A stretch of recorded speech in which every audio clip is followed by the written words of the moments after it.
Hello and welcome to the Mockingbird Show.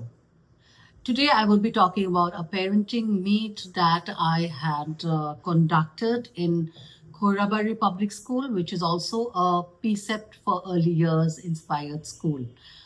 So Khorabari is located in a very interior of Assam, and I had to travel about 2.5 hours to reach there from my hometown, which is Guwahati.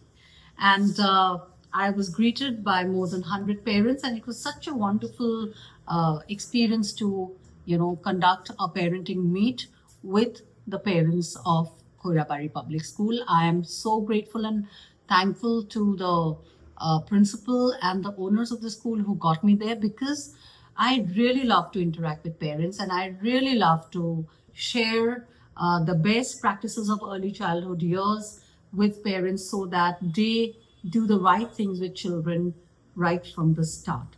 So, in the meeting, I discussed a lot of topics. So, I've come up with this short video for all my parents where I would be talking about the different topics I had touched upon during this meet, and I started with screen time.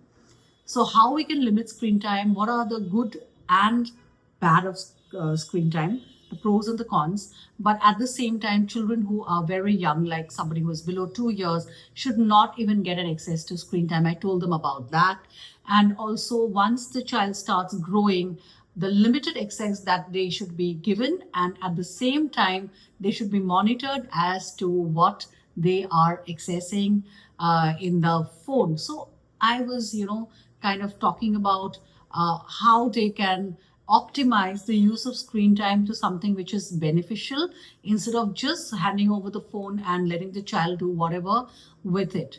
And we also discussed a little about why the parent should not really run after marks, because these days everything is changing. There's a paradigm shift in how education is being imparted, and even the mark system, I would say.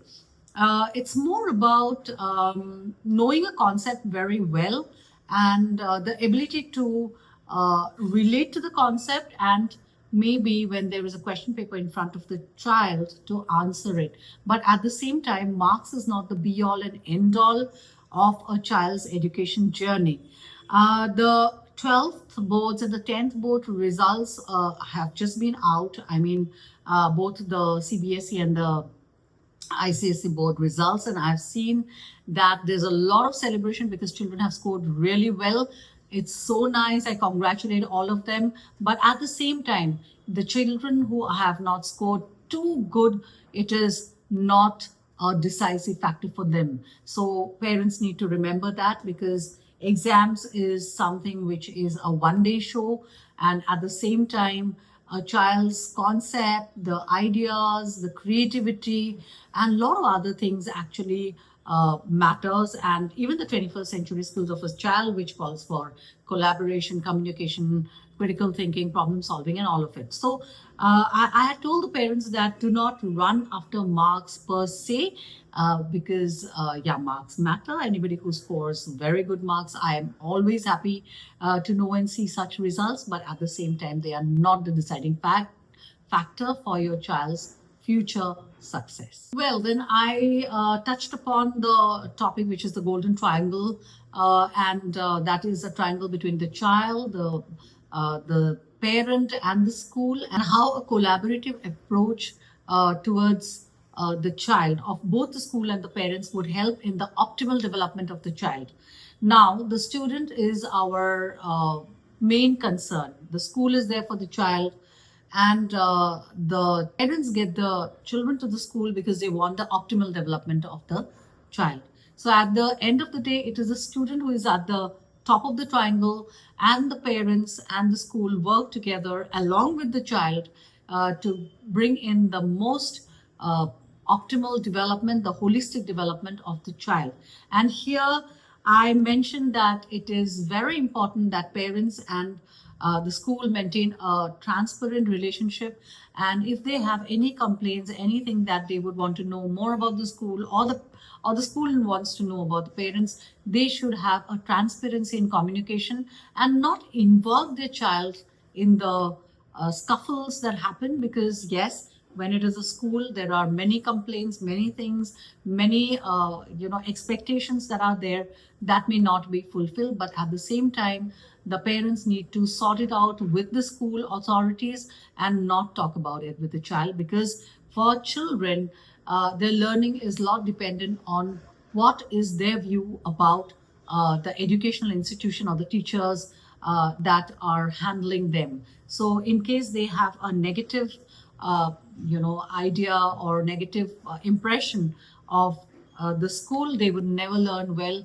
Similarly, if the teachers make negative remarks about the parents or tell the child that your parent is no good, then the child may have a negative impact about the influence of the parents, and so they might not really respect the parents. So it is very important that this golden triangle be respected and this golden triangle be worked towards the optimal development of the child. Another topic that I touched upon was STEAM in early childhood learning. So we talk a lot about STEAM. We have so many conferences and webinars related to STEAM learning, and I've also had a podcast where I discuss about STEAM. So it's basically science, technology, engineering, art, and mathematics, how we can incorporate all of that into early childhood education curriculum, and how science need not be something which is feared, but at the same time, children take it as something which is of their day-to-day life. So if we are talking about parts of a plant, we can show the child the parts of a plant, a real plant, and then the experiential learning journey that they have with STEAM would work a long way. So in our Tender Petal schools, we have our nano innovation labs where we have our STEAM practices, and children are so enthusiastic, to explore the area where they do a lot of experiments without even knowing that they're doing experiments. At the same time, they develop the inquisitiveness, the inquiry, the sense of problem solving, which is kind of through the inquiry that they have, that why did this thing happen, or why did we do the experiment like this. So I also told them about the STEAM language, where we are keeping it open-ended for the child to reflect and come back with their solutions, and not give the solutions directly to them, which is a ready-made. And that's, I think this session was really impactful for the parents. I told them about storytelling, how STEAM storytelling can be so helpful, and how we can use storytelling to reduce the gap in understanding concepts, because sometimes when it is too textual and too much which is like an instruction, children are not able to relate it with real life experiences. So learning needs to be through storytelling, which is so important. And then I also touched upon play in early childhood education, the importance of play, and how much actually learning happens when they are playing. So many parents came up with questions like, ma'am, we want that our children study and then later go out to play. I said, play is so important that it is sometimes a bigger learning process than actually sitting down with a book and a pencil. And then I told them and gave them a lot of examples about how play is actually helping a child. So I had shown them some Montessori equipments, which are the play apparatus. Basically, those are sensorial apparatus which I had taken, and I showed them, and also beading and all of those activities which are very playful, but at the same time they are learning a lot of skills like fine motor, it can be gross motor. So I gave them examples of a lot of activities. Even to the teachers, I told them about how we can do gross motor play activities where they are also learning language, expression, they're running, and at the same time they are developing balance and coordination. Similarly, we did an activity which was related to personal development, about knowing personal safety, about hygiene. So how these play activities and activities through storytelling can inculcate big skills. These are lifelong skills which can be incorporated in a child right from the start. So the importance of play, when we are talking to parents in place like Koirabari, it is very interior, and parents still think that it is about the homework, the classwork, the written activity, which is meaningful in a child's learning journey. But I try to actually decode the importance of play, the importance of storytelling, the importance of experiential learning, and how actually these things help them develop the 21st century skills, the skills of problem solving, critical thinking, and how tomorrow in next 30 years the professions are going to change, and the mindset of the child will matter at that time, because now these children need to be very ready to be flexible. They need to have a very mindful disposition.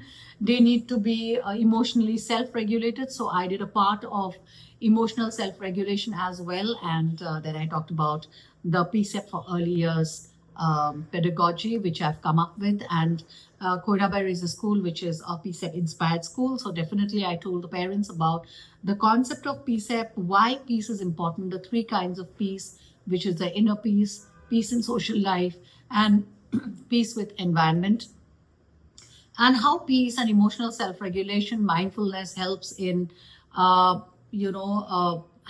a mind which is more calm, which is more thoughtful, which is more better in every way, because the more peaceful we are, the more ability to think, to come up with solution, to be able to hold and control emotions, and to enable the thinking mind to take over instead of an amygdala hijack, which is where your mind gets completely into the fight, freeze, and flight mode, and it is like a switch off.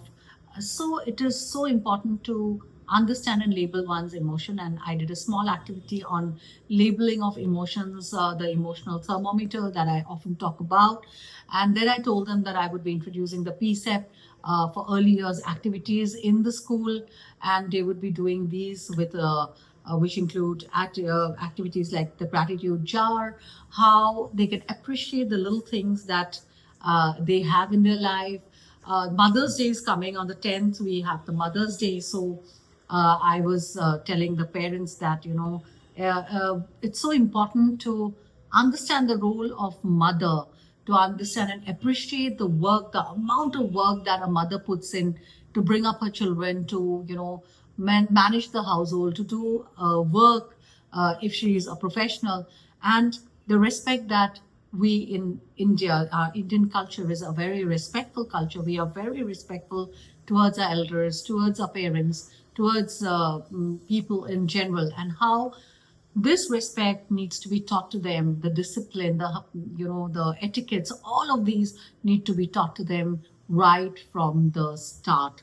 So it was a really, really good parenting meet. I'll be showing you some clips that we shot during the meet, and that will be at the end of the video.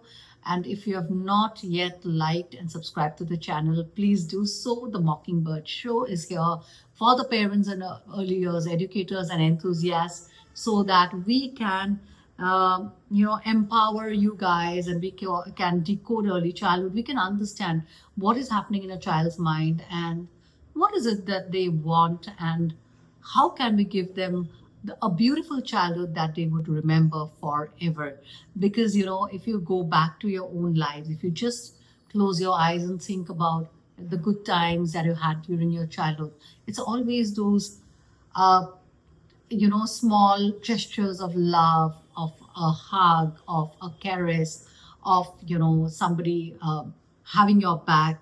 All of that comes back to us as pleasant memories, and this is what I want to give every child during the early childhood years, and that's what this movement, the PSEP for Early Years movement, is all about. And I feel that an individual, an adult who is peaceful, mindful, empathetic, compassionate, would be able to raise children who are of a mind which is emotionally intelligent. We need to talk about emotional literacy, more about emotional literacy, than literacy and numeracy per se, because emotional literacy matters a lot during the early childhood years, and that kind of translates into later life success. So this is about the Koirabari parenting meet that I had, and I'm so glad to share this experience with all my viewers. I'm sure I did a lot of mix match of different topics in this podcast, but I wanted to touch upon these very important aspects of early childhood education and of how we can raise our children in a good way. So I'm sure this video might have helped you. And if you feel that it did, please don't forget to share it forward. And I need more and more people joining us in this revolution where we want to give children the best in their early childhood years. So be a part of the Mockingbird Show. And thank you so much for joining me today.